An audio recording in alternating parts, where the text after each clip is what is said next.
Hello, I'm Aaron Porter, editor of Professional Boat Builder magazine. Welcome to Mets Connect Tech Talk on recycling, where we'll be looking at a couple of approaches to recycling of marine composites. First, we'll dive into the sort of expensive problem of disposing of existing composite boats as they reach the end of their useful existence. Legacy composites from the 1960s and through the 70s tend to be very thick and strong. They were often overbuilt and they don't break down easily. And then the cord structures that followed that in the 80s and 90s often have similar problems, and as well as sort of the mixing of core material and the solid GRP skins, make them difficult to dismantle and handle.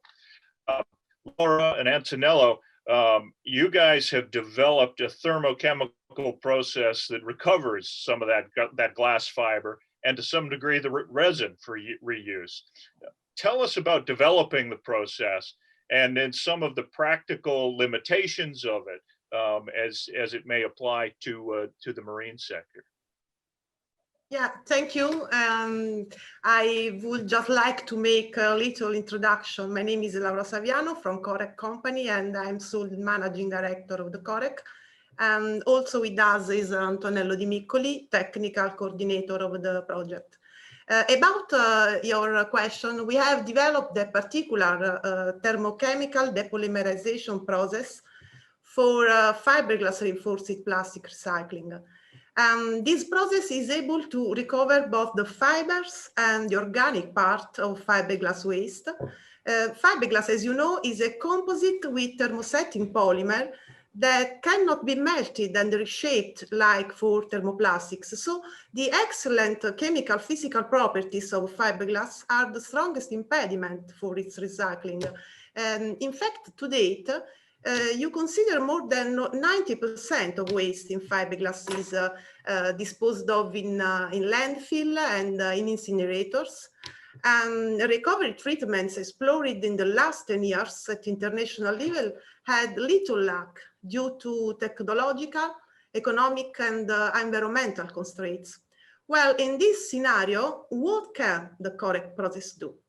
The Korek process, as I said before, recovers not only the inorganic parts, the fibers, but also the organic part in the form of liquid that still has unsaturated bonds and which can take part mixed with the virgin resin in new polymerization in the cross-linking reactions. So in other words, this liquid can be reintroduced into the production chain for the production of new fiberglass objects.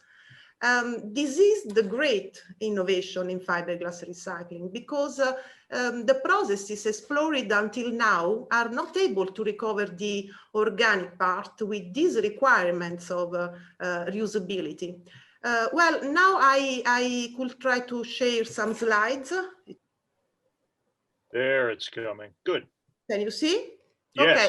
Okay. This is a block diagram of Korek process, and Mr. Dimiccoli will explain us the step. Yes, in a very simple way. This process is based on two stages. In a first stage, we make a depolymerization of the fiberglass reinforced plastics waste by means of temperature and the use also of the carbon dioxide. So from our point of view, it's very important to know that we don't need particular chemical reagents and expensive reagents, and also from the point of view of the environmental life cycle assessment, problems of using of other kind of chemicals to make this process. So in a very smooth condition, the depolymerization stage is able to make a fragmentation of the organic parts of the fiberglass reinforced fibers, producing a downstream, where you can see here liquid vapor, where we have the most important product of the process is a liquid Korek. This one is the very important product of our process, because this liquid is able to be mixed again in virgin resin, also orthophthalic, isophthalic, vinyl esters.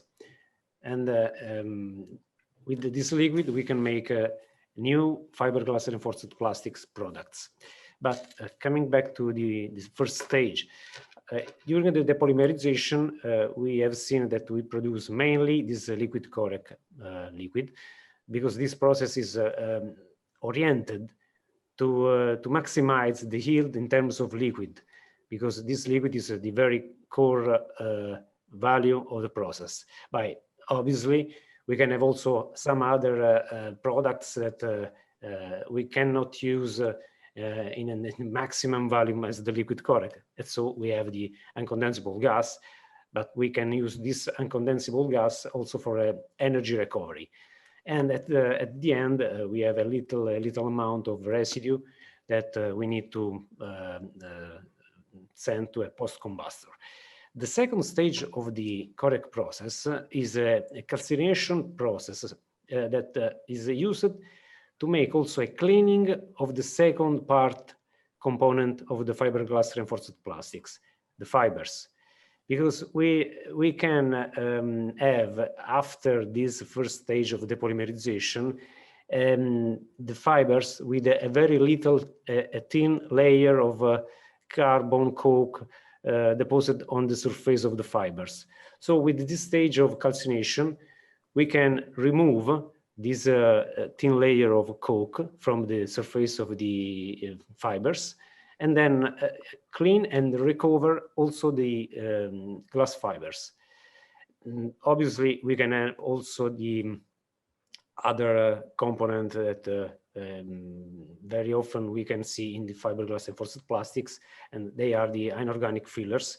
And in this case, with a very simple machine, we can separate the inorganic fillers from the glass fibers.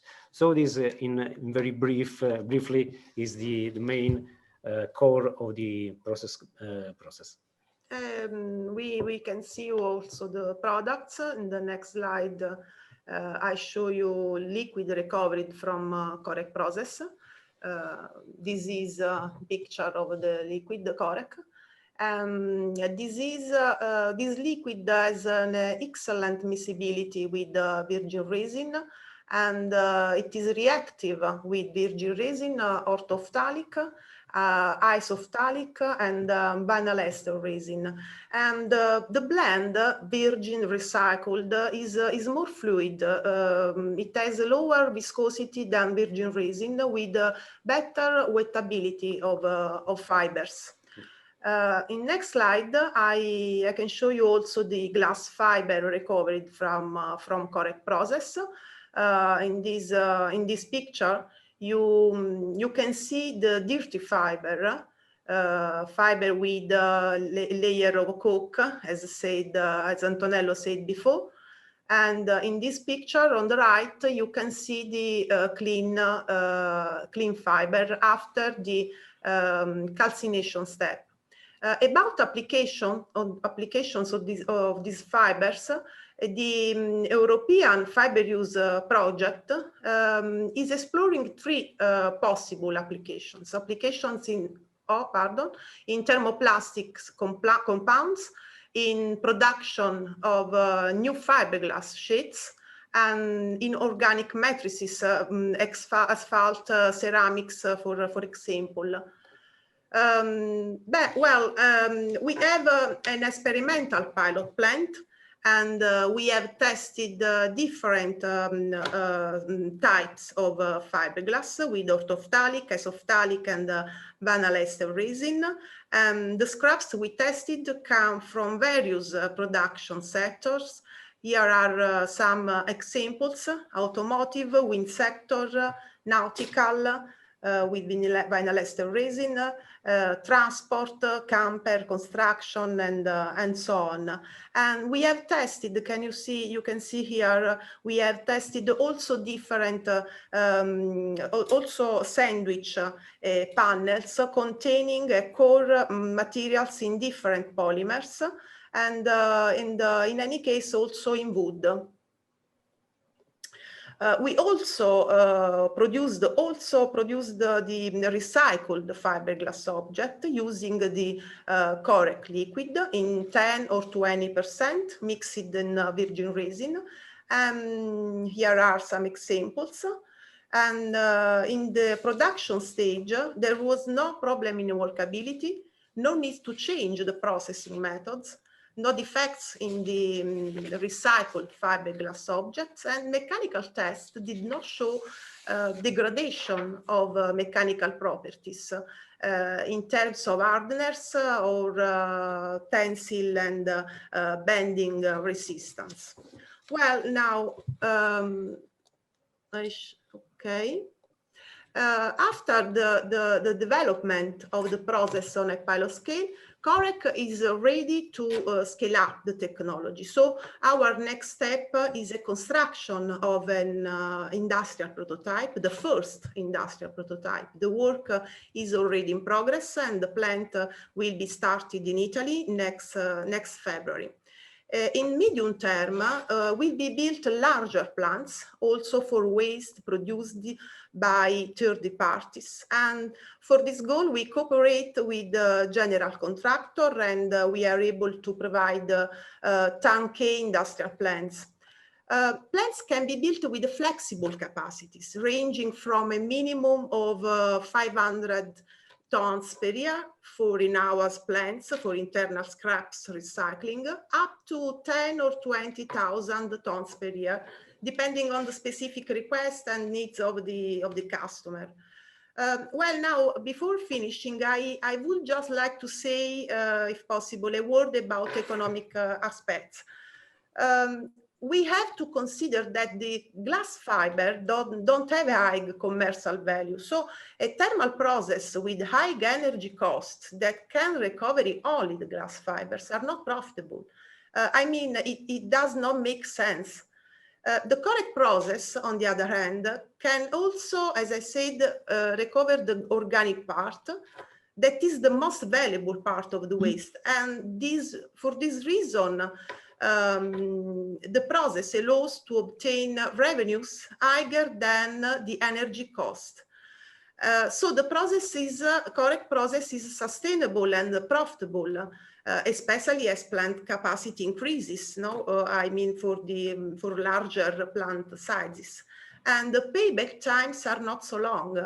Just to give you an example, an idea, consider that for a plant of 10,000 tons per year, the payback time is 2.5 years, and the internal rate return is between 35 and 40%. I was curious, just follow up on what you were speaking about, sort of the waste streams. What I'm hearing is maybe the most effective and easiest application is to have this tied to a plant, to a production facility, and be using the waste, for the production waste and cut off. But is this also possible for boats that have had a long life and are maybe contaminated with other things, maybe not the cleanest composites? To what degree does that complicate your process? Heron, as Laura said, we tested also mixed materials in our pilot plant in Italy, because we are considering the possibility of have an end-of-life boat, or also some other type of waste of fiberglass reinforced plastics. And from this point of view, we simulated the contamination of the fiberglass with the presence of metals, wood, some other plastics, Obviously, if we think about an in-house plant, Korek in-house plant, it's more easy to have a well-controlled scraps coming into the Korek plant, obviously. But on the other side, we have a good flexibility of processing waste with other contaminants, and obviously we need then to make an other kind of purification of the liquid Korek. That is a very main important product of our process. But as you know, the decommissioning on dismantling line should in any case also consider the possibility of removing some other parts from the end-of-life goods.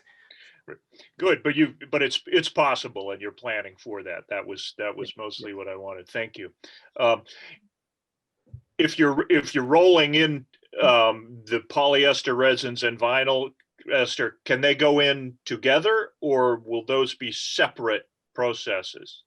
No, we can make also a recovering process by mixing the ortho, iso, and vinyl, and then the property of the liquid that we are also optimizing with some big producer of virgin resins is a very flexible liquid, because it could be used in iso, ortho, and vinyl ester. Aaron, if we work with orthophthalic, sophthalic, or vinyl ester resin, in all test cases, the liquid shows the similar degree of polymerization in all test cases. Good, thank you. But this isn't something, again, just to be clear for boat builders, this isn't something that can be applied to epoxies at this point, to epoxy resin. Pardon me, I didn't catch the question. Can this be applied to epoxy resin? Epoxy, yes. We are also working with the epoxy resin, and the results are very good. Okay, very good. And I can also tell you something about the presence of carbon fibers as a reinforced structure, because during our smooth condition process, we cannot make some stress also from thermal point of view to the fibers. So we made also good results in processing the epoxy with the carbon fiber. Great, thank you for that. Fabio and Andrea, did you have any questions for the outgoing crew here before we move on? Yes, we have only one question. With your liquid mixed with the virgin resin, you obtain similar mechanical properties, or you have some drawbacks? Good question. Fortunately, the liquid Korek is able to maintain the same mechanical properties of the final blending. We are talking about 5, 10, or 20% of mixing of the liquid Korek inside the virgin resins without having degradation of the mechanical properties. Fine. Thank you. That's great. That's great. I look forward to seeing more of this in use. It seems you've cracked a nut that a lot of people have been trying to figure out how to get to. So congratulations. And thank you for your time. Next, we'll tackle the problem of how to build boats today that will be more readily recyclable in the future, and as well as having a potentially a lower environmental impact in their construction now. Andrea and Fabio, you've been processing material, sort of pursuing material and processing solutions to this problem at Northern Light Composites. Tell us what you've discovered about that world of so-called green or low environmental impact boats, and what materials lend themselves to the recyclability and end of life for end of life treat reuse in these boats, and also can lower the carbon footprint in the build process. Thank you, Aaron. Just an introduction. I'm Fabio Bignolini. I am the project manager of Notthelight Composite. Notthelight Composite is an innovative startup, and we are focused on the research and development of a sustainable composite for the yachting industry. Our first innovation is a recyclable composite, and our goal is to change the future of boat building. Andrea is our R&D manager and will explain the technology. Yeah, as Fabio already said, we are focusing on recyclable composite materials, but we are taking a different route to the recyclable innovation, because we don't use thermosetting resins like epoxy or poly, iso, vinyl ester resin. We are using an innovative resin that is thermoplastic. In this way, we can guarantee the recyclability of the composite at the end of the life, because all the fibers can be separated and reused, and also the resin can use it again. In this way, changing the matrix, we can choose the different fibers we want to use, because in this way we can use obviously traditional fibers like carbon or glass fibers, but we can also adopt natural fibers like hemp, flax, or bamboo. Using natural fibers, obviously we reduce our carbon footprint, because being natural, the carbon footprint is positive. And also we can reuse the composite material for new pieces. We made several recycling tests. Now we will show you a small preview of our recycling test. In this test, you can see our sustainable composite on the left and the traditional composite on the right. The fibers are the same, they are flax fibers. And after 24 hours in a common solvent, we can see big differences in the behavior. On the right, right now, you can see the traditional composite that is still in one piece, is softened, but is not recyclable. And you have only to scrap it.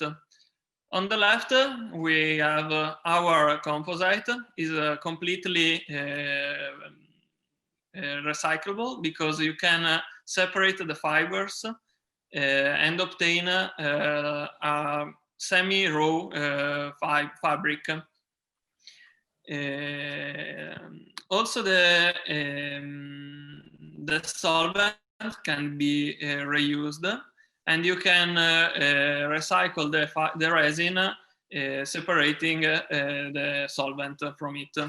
Obviously, there are some differences in the use of thermoplastic resins. You have to pay, right now we are using vacuum assisted infusion techniques already used in boat building, but we have to pay particular attention on some details, like the choice and the positioning of the consumable.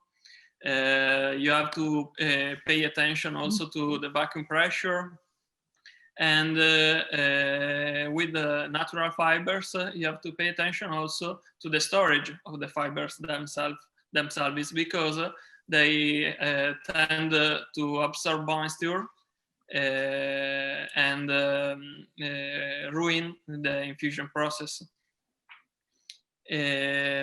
Obviously, using vacuum-assisted infusions, we have to use specific molds for vacuum infusion with larger flanges and structural reinforcements in order to maintain the perfect geometry when we apply the vacuum.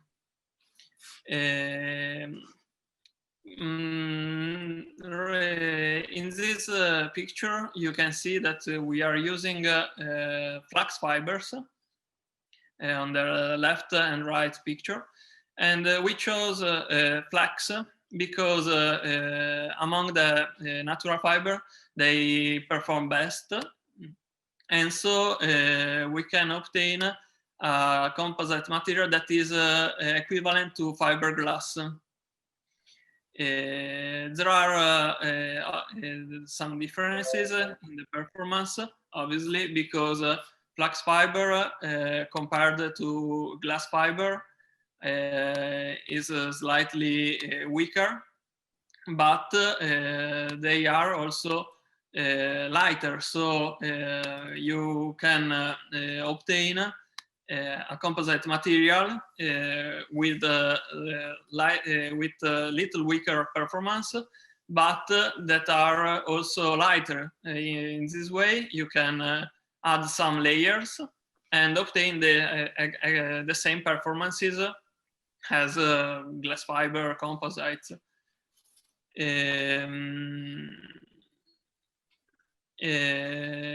I think that we have right now we have found the best parameters for the infusion techniques, and we made a small dinghy in order to show what we can obtain. We made a small boat for children, and we tested it in the sea with strong wind also, in order to check if it is strong enough to race. And right now it is still in one piece, so our goal is fully achieved. But we also checked that the fibers need a very good shielding to UV radiation and seawater. Being natural, the fibers are degraded by the sunlight and also from the salt from the seawater. So we wrapped the dinghy with a vinyl wrapping, with a vinyl layer, in order to protect them from the harsh condition of the sea and from the sailing. In this way, we can also reduce all the problems connected to the recycling and recycling of the painted boats, because when you want to repair your boat, you can simply apply a patch of vinyl on the damaged boat, and then you can also change all the color of the boat simply removing the wrapping film and then recycling it like a normal plastic film. Very interesting. Thank you, gentlemen. That's great. Actually, I wanted to ask about some of your materials right off. It looked like in one of the photos you had the one on the right had some of the open weave, very open weave mesh that I see hanging right behind you there.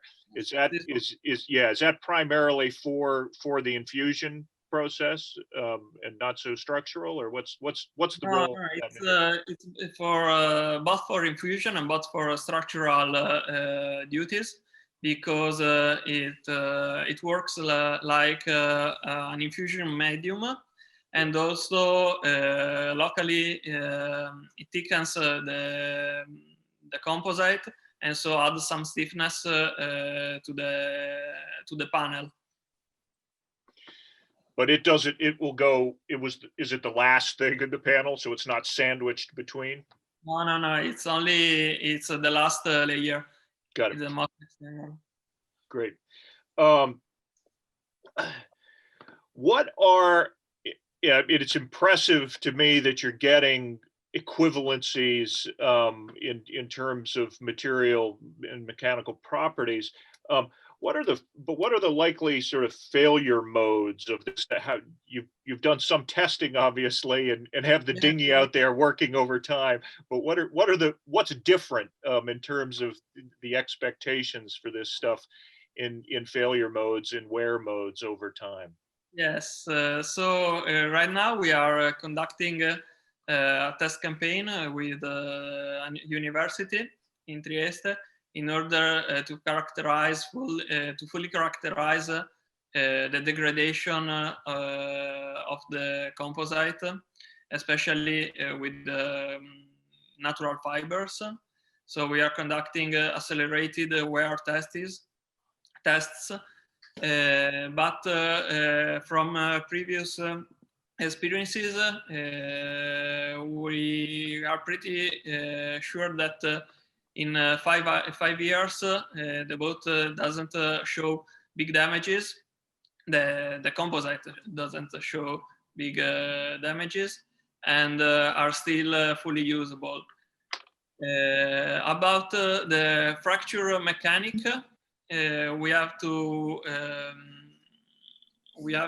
make some tests, because right now we saw that the fracture is very different. It's not a fragile fracture, but is more like a ductile fracture, like a thermoplastic material.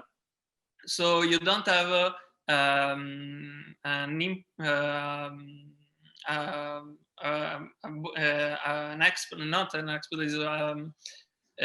fragile crack, but you have an elongation of the material, and then you have the failure of the composite. Interesting. Great. Laura and Antonello, did you have any questions for these two about the process and materials? No, thank you. Very, very interesting in any case. Thank you. Thank you. I have a couple of questions. Please, Simonetta. Okay, so first, I know that you have been selected for a very prestigious award, and I would like to know what you can talk about this award, which is very important. So, what is it exactly? Fabio? It's the World Sailing Sustainability Award, and the Federation chose 4 projects in the world about sustainability, and we are in the list with a robotic company about voice, a super company, and an organization that manage a race in a sustainability way. Yes. We are really proud about this award, because it's really the most important in the sailing world, and we are in the first year of our company. It's really amazing. Another great award we received in Genoa Boat Show, and we was mentioned for the sustainability and the innovation of our EcoPrimus. But the reason for the selection to this award? It's about the circular economy, and it's about the the world sailings are going to switch to recyclable boats in some years, and they are going to work to have boat builders at least in some part of the boats recyclable. So they are looking for this, and we are really happy to be the first. Yeah, thank you. And another question. How much does it weigh, the boat, the dinghy, when it's completely finished, the dinghy you were sailing? Yes. What is the weight of it? Is this lighter than a traditional dinghy? How many meters is that? The weight is comparable to the same dinghy made with traditional composite materials. Mm-hmm.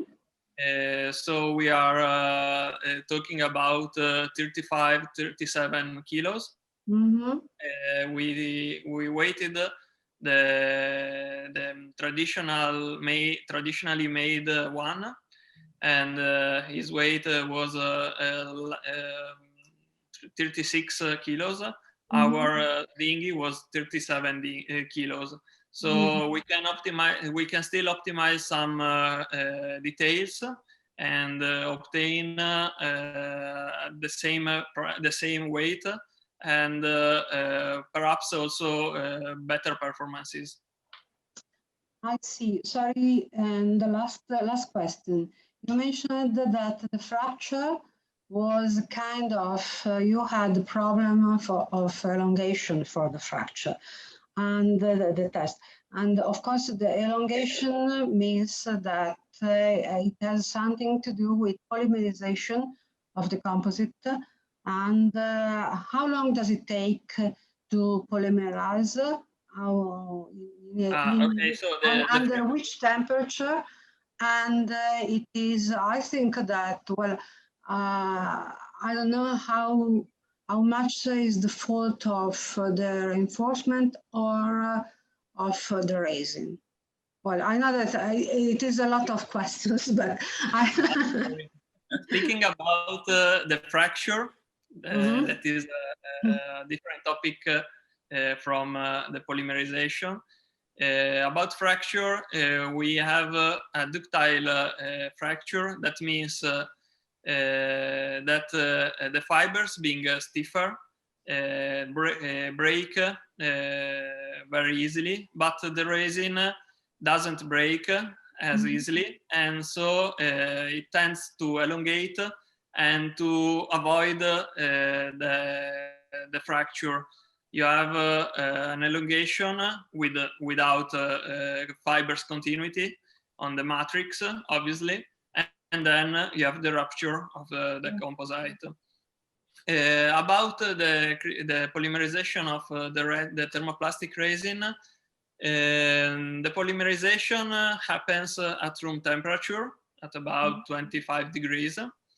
And it takes 24 hours to fully develop the polymerization.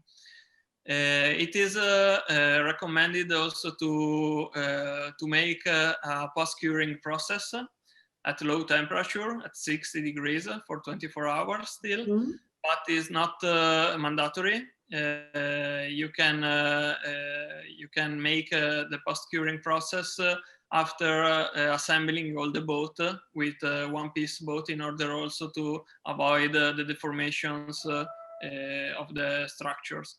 So let's say that you have a test piece.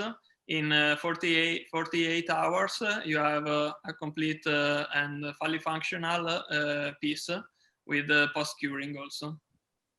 Okay. 24 hours for polymerization, 24 hours for post-curing. Yes.